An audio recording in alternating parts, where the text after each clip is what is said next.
Okay. Yeah. So, welcome back to another day of tactics. So this is the last slide that we left off on last week. I don't really have much review to do there because that was an interactive study. We went through the interactive study last week, kind of practicing Columbo number 3. That's probably Greek to some of you who haven't been here.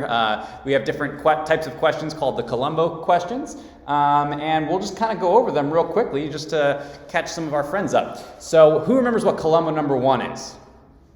Now, just so we know, we use Columbo questions when someone challenges us on some aspect of our faith, right? They challenge us, say, or they'll say, Christians are a bunch of science deniers because they don't believe in evolution. Okay, when we're doing our series of questions, Columbo number 1 is usually one that we start out with. What is that? Who remembers? What do you mean by that, right? And so we'll usually focus on some element of what they wrote. What do you mean by science denier? What do you mean by we don't believe in science? Whatever. And then what's Columbo number 2 that we're going to eventually follow up that? Actually, what's the function of Columbo number 1? Anyone remember? Good. Gathering information, just trying to find out what their view is, right? Columbo number 2 is what? How'd you come to that conclusion, right? And so, who remembers the rationale? What's the point of asking that question? Basically, yeah, right. So it's looking at the rationale for how they came to the conclusion of their view, right? And so I usually think of like Columbo number 1 as being the what do you believe? And then Columbo number 2 is the why do you believe it, right? And then Columbo number 3, which is what we did last week in pretty great detail, is what? Don't feel bad if you don't really know the answers, because it's not quite, you don't have like a stock question that you can use. It's more of a concept, really. Anyone remember? Were you guys here last week? I can't remember. No. So you might not remember. Josh, you were here last week, weren't you? I was. Yeah, so what was it? I think you're pretty...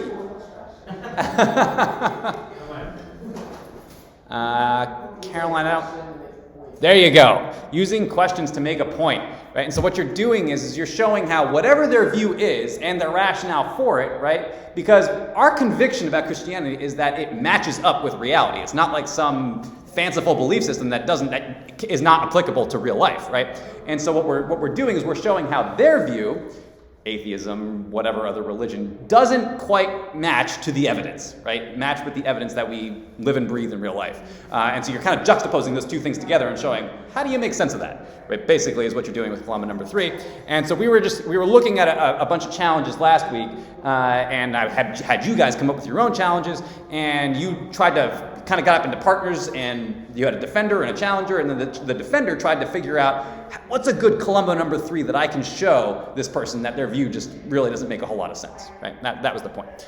So if you want to like kind of listen to that, it's on YouTube, so you can listen to that session from last week if you want to catch up on it. And we're going to have some time today to go through some types of those questions. We're going to have a fun day, because if we can get to it, it's one of my favorite tactics, and you'll understand what I mean in a second. So character check. So this is something that I'm just sprinkling in throughout the class, and it's actually sprinkled in throughout the book, is that occasionally we want to just do a quick character check, because once we've mastered Columbo, we're going to realize how unprepared other people are to explain their own views, right? And so if someone challenges us, and you're a science denier because you don't believe in evolution, then we kind of come back at them and say, well, how do you explain abiogenesis, meaning like, how do you explain the fact how do we know life got there to begin with, right? There's no evidence for life coming from non-life, and so where did it come from? And then they kind of just fumble over themselves. I don't know how to explain that, right? And so they can get embarrassed pretty easily, right? And it's tempting to take delight in their displeasure, particularly if they've been hostile towards us, right? So if they've called us something like a bigot or a science denier or something of that nature, it's very tempting to just go, well, look who's stupid now, right? And kind of take that tack, which it's just not a place we want to go, because we want to keep in mind what is our goal here. When we're engaging with people in this manner, what is our ultimate goal? What are we trying to do? Get them to Jesus, right? And so sometimes though we can get accidentally a little short-sighted and just like, no, I just want to win this argument. That's what I care about, and I'm going to make fun of them in the process because that's what they were doing to me anyway. And so we want to try to remember that our real goal is to get them to see truth, the truth of Christ. And so in order to do that, we don't want to put up excessive barriers. I mean, just think about it.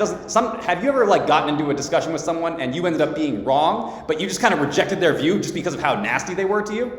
Anyone had that kind of happen to them before? And there's this, I've experienced that before. I can't think of a specific example, but I've had people kind of just be nasty to me, and I rejected everything they said, not because of the truth of what they said, but the lack of truth of what they said, but because of their attitude, right? And we just don't want to put up unnecessary barriers where we don't have to. And it can be hard to do that, right? Because we get emotionally invested, but it's sometimes just important to try to just pan back, do a character check. How am I engaging with this person? And so we want to take care to show concern for the other person, and assume the best intentions that you would like the other person to assume for us if we were the ones being challenged.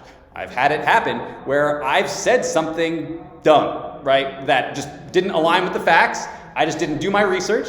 And and I've had people take both approaches, right? Where someone gave me a charitable attitude, where they didn't condemn me, didn't make fun of me, didn't do that. They were just like, oh, well, have you ever thought about it this way? And they just kind of guided me to truth in this very amicable manner.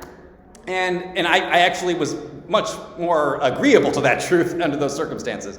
And I've also had people be very mean and hostile towards me, and I was not as agreeable to seeing their side of the equation. So yeah, I'm just gonna kind of intercede with that every so often. So Columbo can be used against us, right? So if we can use Columbo, meaning, kind of using these, carefully placed questions in order to make our point.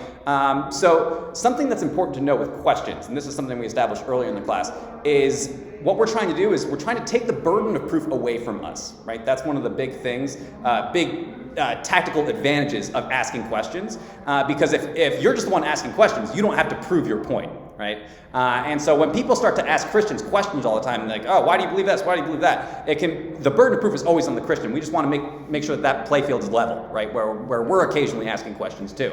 And so if someone's pretty well versed in this kind of strategy of using questions to keep the burden of proof away from you, we want to be aware of that.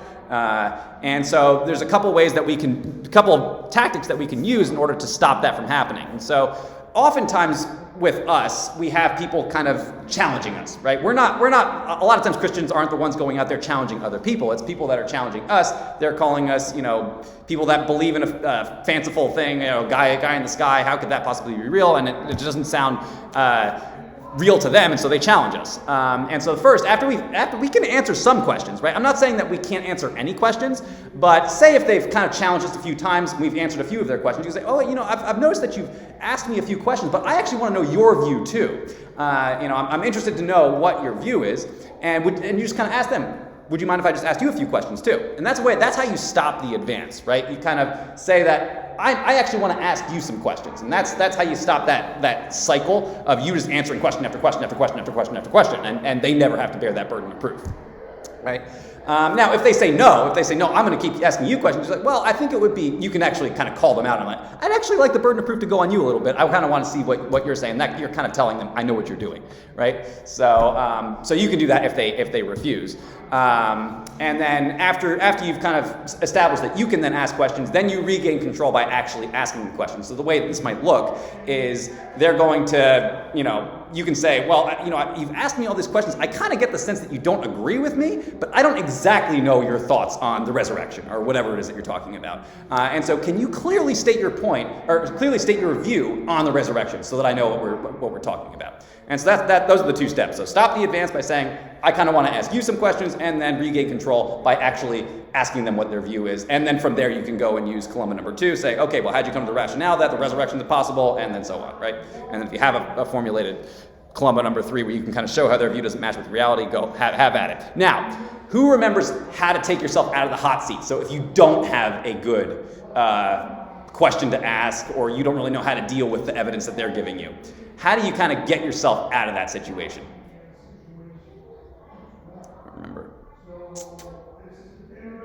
Remember, Katie?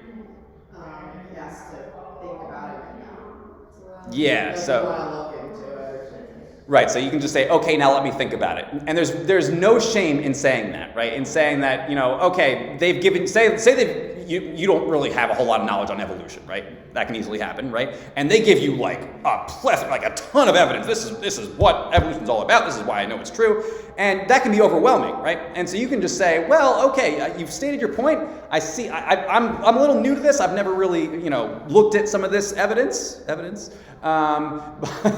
But would you mind if I just kind of looked into it myself, kind of thought about it, and I got back to you maybe in a couple days after I've had a chance to kind of think about it, right? And that's how you get yourself out of the hot seat. You are no longer obligated to give an answer at that point, and so you might want to do that too, right? So if after regaining control you've asked your questions, I don't really have anywhere else to go from here. Can I think about it? Right? So just remember that that's always a tool in your back pocket. Pop quiz, okay. Really low stakes pop quiz, but let's see what you guys remember. So the third application of Columbo is to use questions to make a point. Good. You may want to use questions to, and just do your best with this. You might not have the exact word, but see if you can kind of get the gist of where we're going with this. You might want to use questions to blank a weakness or blank in the other person's view.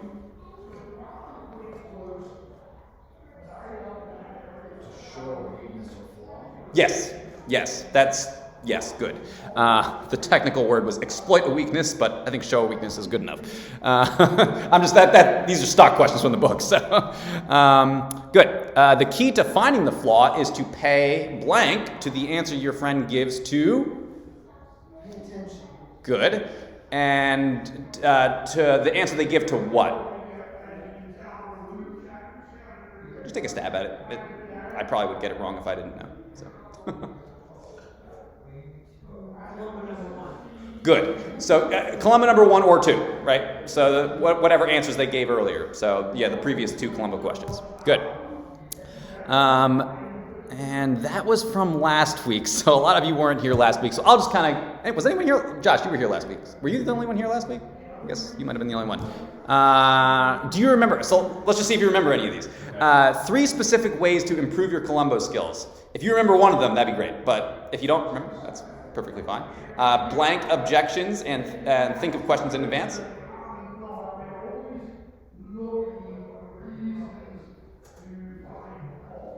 List objections, think about them ahead of time. Pretty much, yeah. So anticipate them, right?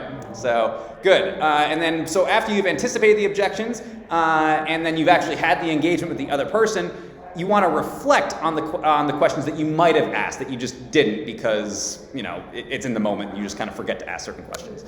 And then the last one is that you want to practice the new questions. So after you've kind of thought about it, you've researched it, you know how you want to respond, practice it out loud, right? So it's on the tip of your tongue the next time that you end up discussing this with this person. Okay. All right, this was from today, so hopefully we can do better with this. List 2 steps to defend yourself against the Columbo tactic. First, we want to blank the advance. Stop the advance, right? Politely refuse to blank his leading questions. Answer, good. Second, regain control by asking him to blank and his blank for it.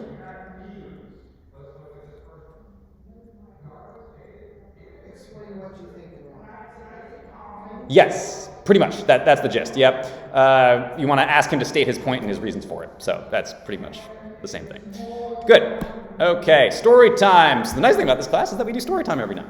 So, and this is really the stories are just kind of meant to really show how these tactics are used in real life settings, right? So I'm going to read Sheepish in Seattle. Now, when I was rehearsing this week, that is a tongue twister. Try to say Sheepish in Seattle 5 times fast. All right. Okay. So this is an interaction that Greg, the author of the book, had with another person. I believe it was a waitress in Seattle. And so I'm just going to read it. So once in a restaurant in Seattle, I got into a chat about religion with the waitress who was serving my table. My general comments were met with an approving nod until I said, when it comes to religion, people believe a lot of foolish things. Then a shadow of disapproval crossed her face. That's oppressive, not letting other people believe what they want to believe, she said. Now, much can be said about this simple remark. For example, notice how she felt that just challenging a view was a threat to personal liberty, a forcing of my beliefs on others. I ignored that problem, though, and zeroed in on a more fundamental flaw. I asked a simple question, a variation of the first Columbo question. So, are you saying I'm wrong? She balked, realizing that she was about to commit the same error that she just accused me of making. No, I'm not saying you're wrong. I'm just trying to understand your view. I chuckled in a good-natured way. Be honest, admit it. You think I'm wrong. If you don't think I'm wrong, then why are you correcting me? If you do think I'm wrong, then why are you oppressing me? It was clear that she believed some people could be wrong, me in this case. Like many who espouse this confused sense of tolerance, the waitress couldn't play by her own rules. Mine was a simple question that gently boxed her in. After this, she stammered for a moment and then replied, all religions are basically the same after all. Notice this comment has little to do with my original question. It was a parry, a stock retort. But she just made a claim, and now it was her job to defend it. All religions are basically the same? In what way, I asked. This question had a remarkable effect on her. Her jaw fell slack and her face went blank. She didn't know what to say. She'd obviously never looked closely at other religions. If she had, she would have known that they were worlds apart. So why would you have made this claim then? I suspect that she had gotten away with it many times before. Consider this, I said. Either Jesus is the Messiah or he isn't, right? She nodded. So far, so good. If he isn't the Messiah, I continued, then the Christians are wrong. If he is the Messiah, then the Jews are wrong. So one way or another, somebody's right and somebody's wrong. Everyone can't be right at the same time, can they? After stumbling around a bit, the waitress offered a different diversion. Well, no one can ever know the truth about religion. And this is another assertion that should never go unchallenged. So I calmly asked, why would you believe that? The turnabout caught her by surprise. She was used to asking this question, not answering it, and she wasn't prepared for the role change. I waited patiently, not breaking the silence, not letting her off the hook. Finally, she ventured, but the Bible has been changed and retranslated so many times over the centuries. And this was another dodge. It had nothing to do with the issue. Even if the Bible vanished from the face of the earth, some knowledge of God would still be possible, it seemed, at least in principle. But I chose a different tack. Oh, have you actually studied the transmission of the ancient documents of the text of the Bible? Once again, the question stalled her. She couldn't defend her own assertion. No, I've never studied it, she said, and this is a remarkable admission given her confident contention just moments before, but she didn't seem the least bit bothered. It would have been impolite to say what I was actually thinking, which was, then what you're saying is you're sure about something you really know nothing about. Instead, I simply said that I'd studied the Bible transmission enough to know that the academic results were in, and there was no reason to believe the Bible had been corrupted in the way that she thought. One by one, her options evaporated, and she began to get uncomfortable. I feel like you're backing me into a corner, she complained. I wasn't trying to bully her intellectually, but rather challenge her politely with fair questions. She was beginning to feel trapped because that's what careful questioning does. By eliminating foolish options, it forces a person down the narrow corridor of truth. Note what happened here. I said some people are foolish in their thinking on spiritual matters, and she responded by saying that mine was an oppressive view. She then proved my point by serving up her standard menu of muddled challenges. With each claim she made, I responded with a question. She was speechless, not because I was clever, but because I suspect she had never before been challenged to answer for her own claims. I asked why I should swallow any of this, and she complained she was being cornered. All right, and so what that does is it really just shows you kind of pretty much every Columbo question was in there somewhere, right? And I thought it was interesting because he says that he opened up with a Columbo number 1. I think, do you want to make a comment, Carolyn?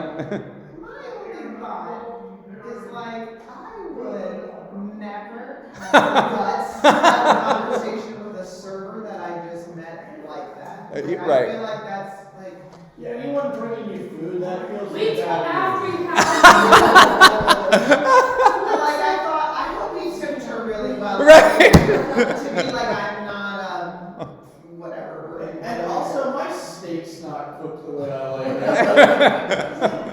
That was more what I was thinking. Right? That throughout was this. my I'm okay, like engaging in conversation, particularly like of this nature. If it's somebody, I mean, like if it's somebody I know and I know that there's a mutual respect, and I like, Right. even though it's somebody with different of opinion, but like we can hear each other back and forth.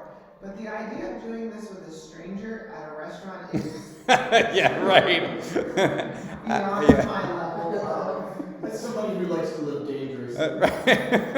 That person has more courage or something than I have. I am That sure. comes up either in conversation, like how do you suddenly you're ordering a steak and suddenly you're in a full conversation about Yeah, well, so why I think this probably happens to him more than it happens to us is He likes to do it. he probably does at this point. Yes. But there's also I was kind of putting myself. So he flies around a lot and does like lectures or wherever across the country. And so I imagine he probably goes to like cafes every now and then and has these kinds of discussions. And he's probably like an open discussion. It's not like they're being quiet about it. And because it sounds like this particular server was like listening in and kind of she came up to him and says, "That's oppressive, not letting people believe it." So she's the one that actually stepped in and said that. That would make sense. Like, if you're traveling and you're at an airport, you're eating at the airport, what brings you to wherever? Like, okay. Is he a shirt on? Is he Yeah. looking like a pastor? I'm a Christian apologist. Question me. Or like one of those people on YouTube that walks down the street. Do you know Jesus? Right, yeah, right. Anyway, sorry, that was where my brain. Yes, I get that too. I get nervous thinking like, I don't know if I could do that. I get kind of sweaty. I was going to say, I would feel like we're going to be challenged more than we are challenging other people. And that's really, in the reality of this, that's what I'm preparing you for. Because I think that's the more likely scenario that you're going to find yourself in. You're probably not going to be a Greg Kokel that's going around like, telling people why it's... It is remarkable, though, that you can be any other religion, any other... Yeah, I was trying to right. think but you Yeah. can think anything you want and be like, everybody else is like, that's cool, do what you want to do. But this... Well, that's because if you confront the Muslim, they kill you. They kill you. Nobody's worried about confronting the Christian. They're going to pray for you. Alright, Steve, that is well taken. That's I don't know. I think Steve might be the guy that might actually do what Greg does. He seems like the type that might actually do it. I'm actually not familiar with this. Look, I'll go sit at another table. I'll eat my steak over there. Come back after dinner, sir. But anyway, so what I was going to say about this was you can see how at different key points how the Columbos are being used, right? And so I actually think, he says he opens with a Columbo number 1. I would actually call it a Columbo number 3. Because I think when he says, "So are you saying I'm wrong?" it's showing how what she just said, she can't live up to it. Right? Because she said, that's oppressive, not letting people believe what they want to believe. Right? And then he just shows, well, you're not letting me believe what I want to believe, which is telling people that other religions are wrong. And so he's showing that she's oppressing him by not allowing him to believe that. Right? So that's actually an effective use of what I would call a Columbo number 3. But basically the rest of them are just Columbo number 1s and 2s. All religions are basically the same. In what way? What's your rationale for telling me that all religions are the same? Right? So that's a Columbo number 2 right there. And then let's see, what's another one that he... have you actually studied the transmission of the ancient documents and the text of the Bible? Right. So that's just a question. Like, what had you come to that conclusion that they've been retranslated, and because of that we can't know what it originally said? Right. And so you can really see. I think the strength of this particular example is showing how far you can go with really just Columbo number 1 and 2. Right. You don't even have to use some like well-formulated Columbo number 3 to show that their view just doesn't make sense at all. You can pretty much show them their view doesn't make sense just by asking, oh, what do you mean by that? Oh, how'd you come to that conclusion that, that doesn't work? Or, whatever it is. And so for those that weren't here in previous weeks, Columbo number 1 and 2 are really nice because they require 0 skill, right? All you have to do is be willing to ask, what do you mean by that? And how'd you come to that conclusion? You don't really have to know anything about their view. All you're doing is showing that their view doesn't make sense because they can't explain it, right? So anyway, I thought that was kind of like a fun little example of him kind of challenging waitress. But okay, so now we're going to move on to what sounds like an extremely morbid subject, but it's not. It's called the suicide tactic. So, but it's not suicide as in humans committing suicide, it's statements committing suicide. So that's how we can get away with this in the church. So, okay. So, slideshow, play from the start. How much time we got? 9:34. Okay, we got time. All right, so welcome to the suicide tactic, everyone. We already asked enough questions on that. Okay, so the suicide tactic. So many erroneous views have the tendency to self-destruct. And so just here's kind of an example of that using Charlie Brown. So Sally says to Charlie Brown, no, that's my new philosophy. The answer is no. And Charlie Brown says, that's your new philosophy, huh? And she says, yes, I mean no, you've ruined my new philosophy. So that's showing a self-destructive statement right there. How is that? Can anyone get it? What do you think a self-destructive statement might be, based on that example?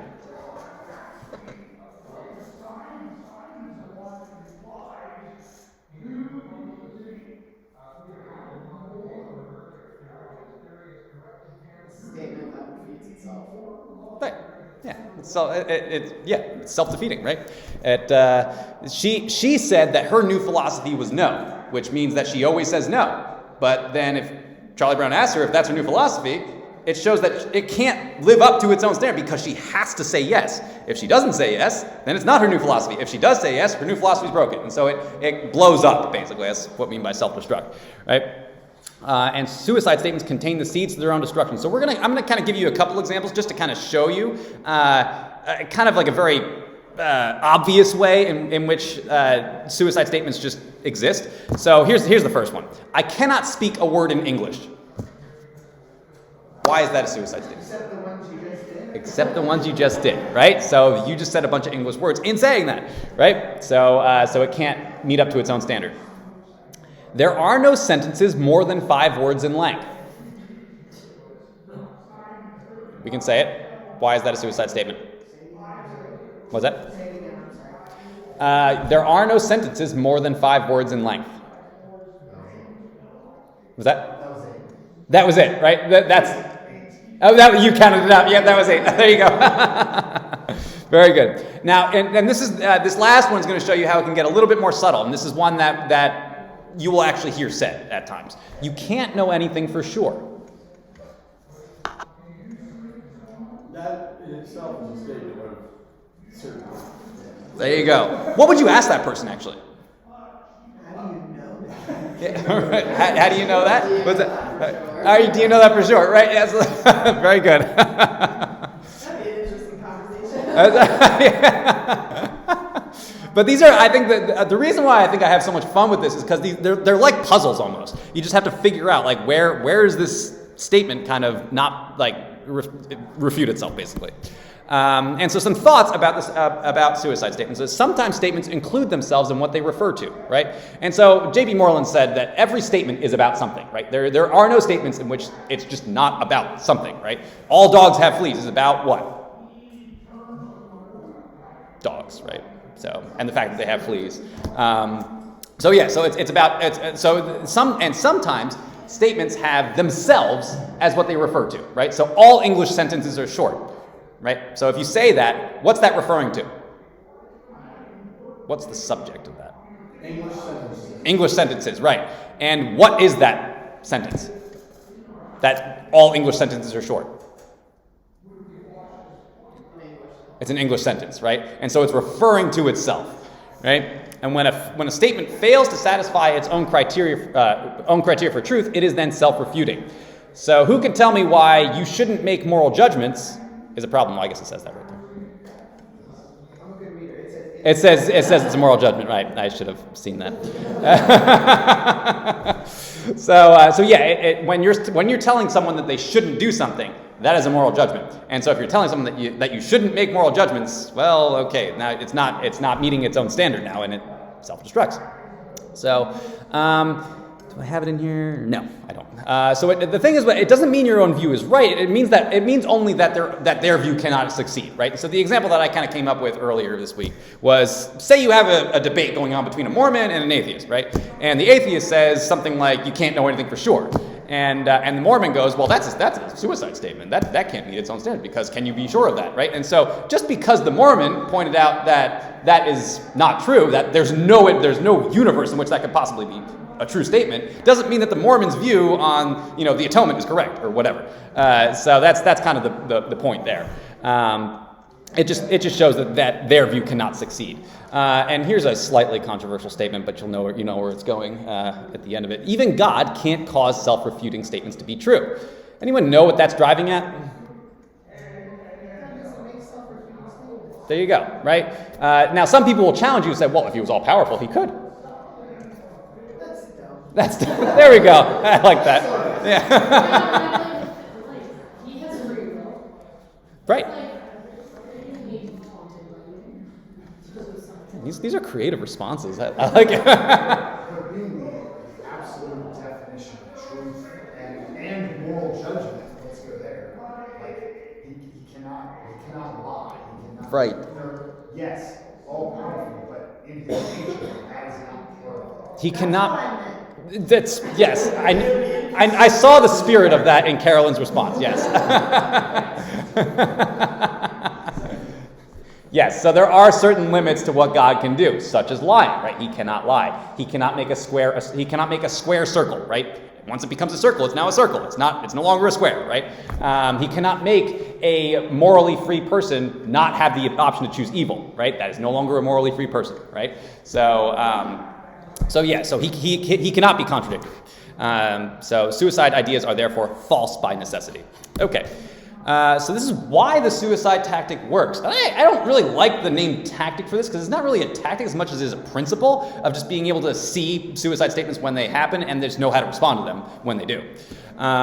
So it trades on a rule of logic which is called the law of non-contradiction.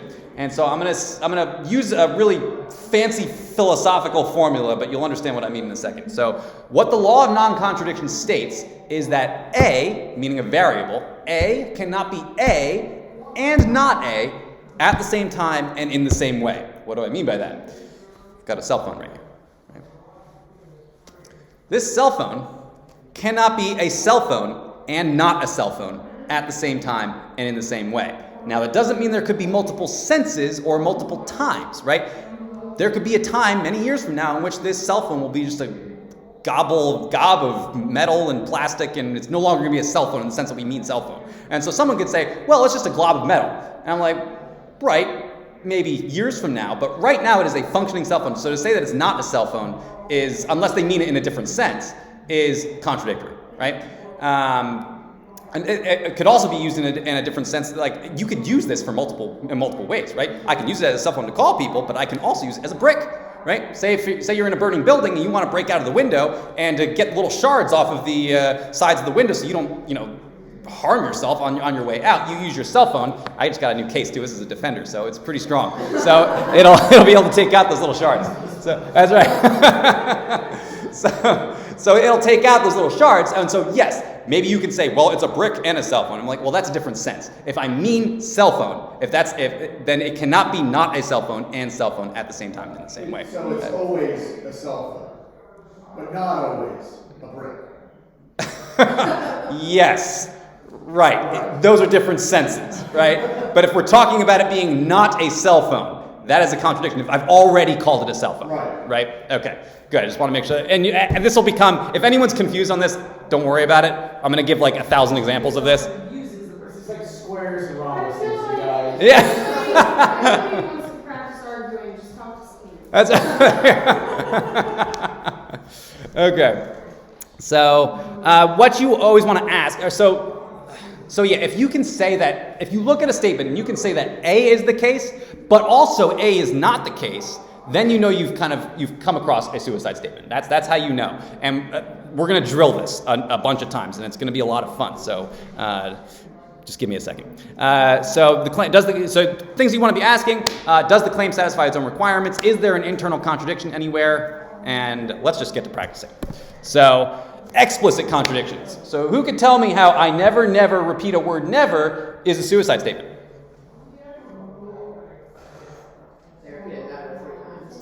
Right. So what the way that we're going to do this is we're going to play the game of A is the case and A is not the case. Okay, so I'm going to start it by saying A is the case. I never repeat words. How does A is not the case? How is A is not the case found in there? Meaning that they do repeat words. Never. Right. Okay, so let's keep going. So there are no absolutes. What is the case that they're saying? There are no absolutes. Good. It's pretty much exactly what they said. Yes. Now, how is A is not the case? How are they also saying that? The statement itself is an absolute. Yes. There we go. Good job.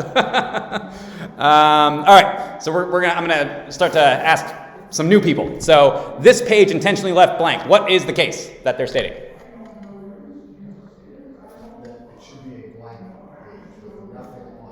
Great. There are words that say this page intentionally left blank. I am never going to read those words. Why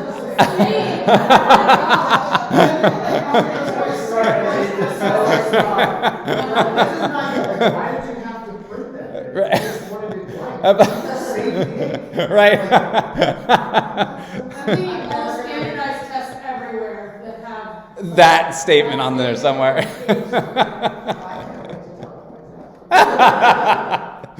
All right. So if we were to state this in A is the case, A is not the case form, A is the case is what? With this in place. So Ryan, what is A is the case? This page is intentionally blank. Is blank. A is not the case then. There's ink on Then there's ink on it. So Good. why it's not. Perfect. Okay. I used to believe in reincarnation, but that was in a former life. Oh, well, that was your life, and now you are in a new life? Okay.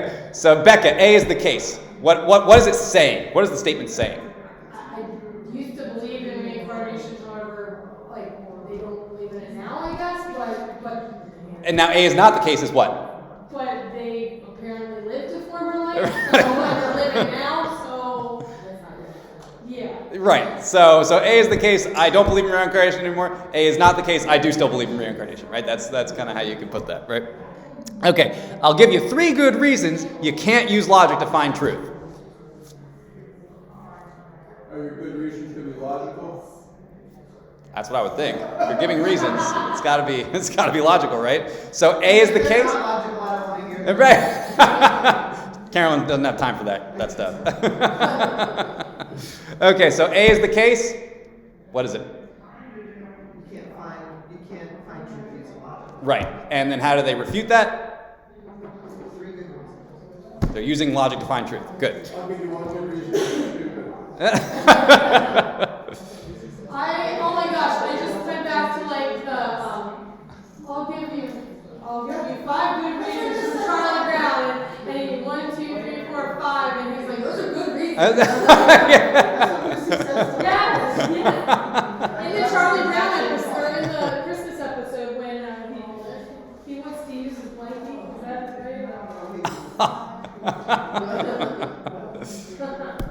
All right. So then we have implicit contradictions, and they're a little bit more hidden, although some of these I think are still pretty obvious.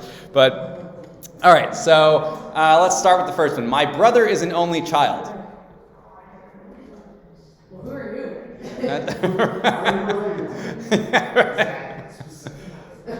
Right. Feeling like, are you not biologically related at this point? I don't know. Yeah, so if we're taking this, so there's always with some of these we can, if they mean it in a different sense, right? And that's where it can be not a contradiction. Is if by brother they mean not a blood relative, not a blood brother or something like that. But if we're going to take it for face value, why is this a contradiction? You can't be a Right, and be an only child. So A is the case. Right, A is not the case. Yeah, and therefore he's not an only child, right? Right. So I never tell the truth. Are you now? That you're not going to tell the truth? What's that? I don't know if I believe them if they're. Right. There's 2 ways that can go, right? So I like how. So what Carolyn did there was she used a question. Notice how can I believe you now? I would call that an expression of Columbo number 3. You're showing how what they said does not match up with reality. When you're kind of showing them that they just said basically a nonsense statement. But A is the case. They never tell the truth. How is A is not the case in there too?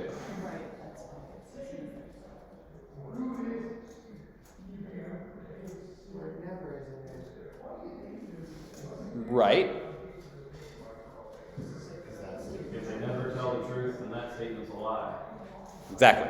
Right. So in order for that statement to be true, they would have to be telling the truth. But then, of course, then the statement is false. So you can't have it both ways. So it self-destructs. So A is not the case. They never tell the truth. A is the case. They do tell the truth. At least this one time. Right.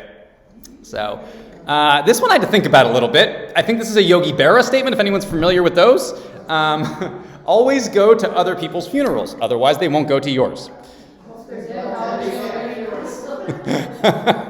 Okay, now let's state this. Let's see if we can state this in contradiction form. So, A is the case. What is this statement there? That's contradictory. Always go to funerals. Always go to other funerals. Okay, and then how is the opposite of that also true?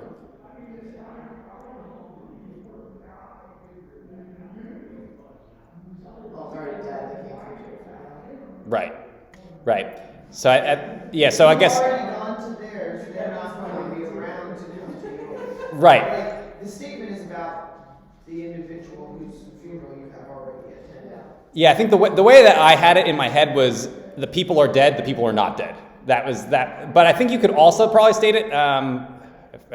Whoever, whether it was Caroline, I forget who initially said. Yeah, always go to other people's funerals. Maybe that could be A is the case, and then A is not the case is that you can't go to other people's funerals because they're dead, or because you'll be dead, or whatever.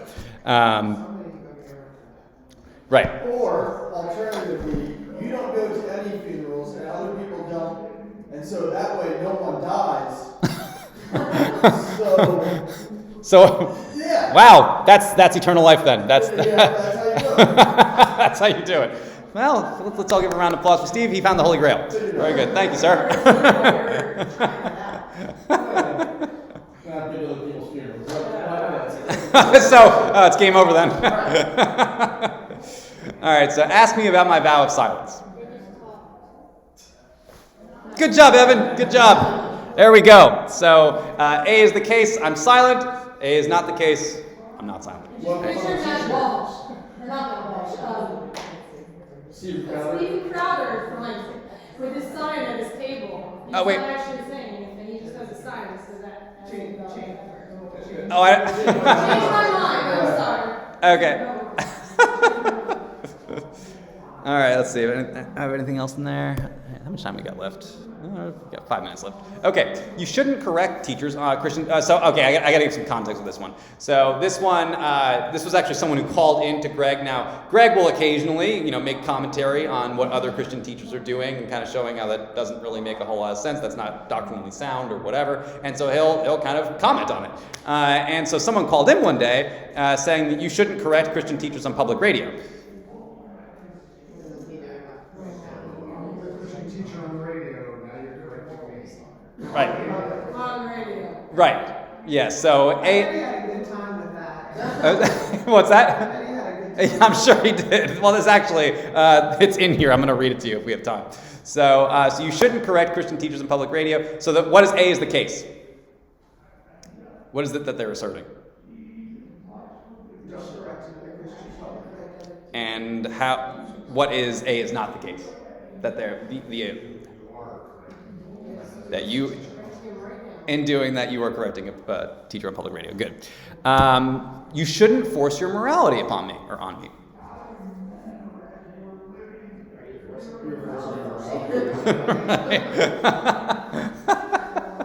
So A is the case. You shouldn't force your morality. A is not the case. You're just forced your morality on someone. Good. And so I'll end it with a conversation. Actually, it's 9:53. I'm like flying in today's class. Okay. What page? Page 80. Okay, so this is a conversation between Gil and Greg. This is shorter than the last one we did earlier. So Gil says, Greg, you Christians are always judging other people. It's wrong for you to judge others. And so Greg says, then why are you judging me? And Gil says, okay. It's all right to judge as long as you don't try to force your morality on other people. Put that there. Let me just regroup. Okay. It's all right to judge as long as you don't try to force your morality on other people.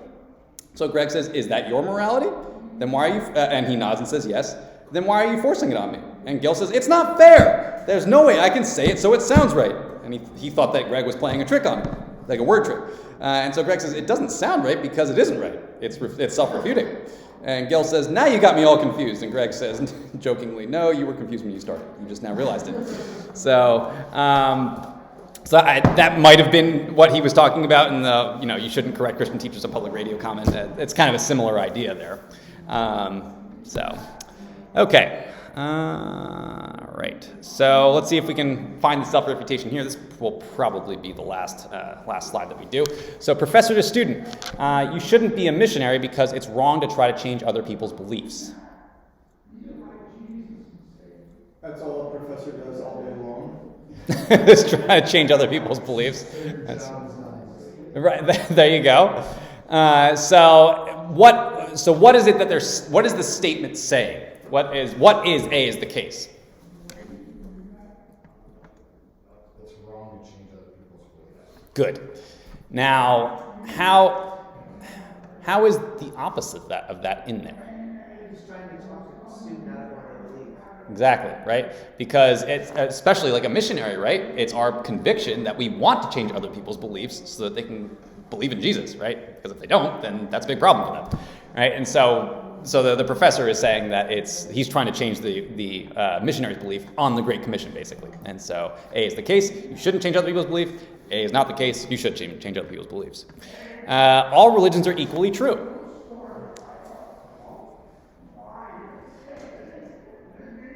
This one's a little bit, you have to unpack it a little bit more to get it in the contradictory form.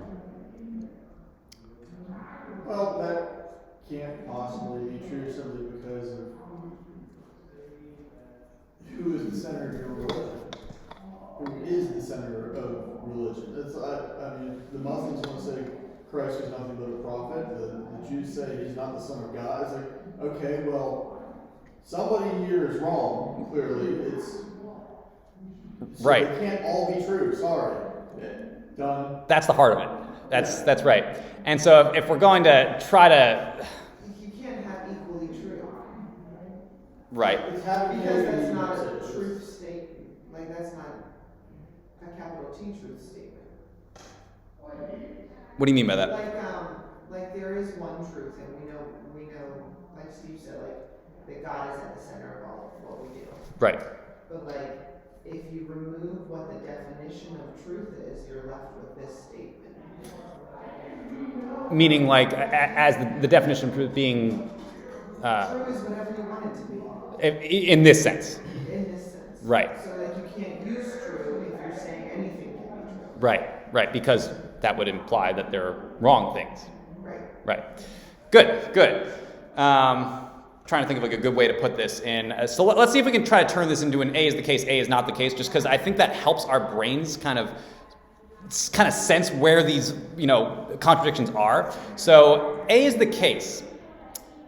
How do you think we can form that in, here? What is it that they're asserting? Oh, yeah, you can probably, see what you can do with that. What is the case that they're making?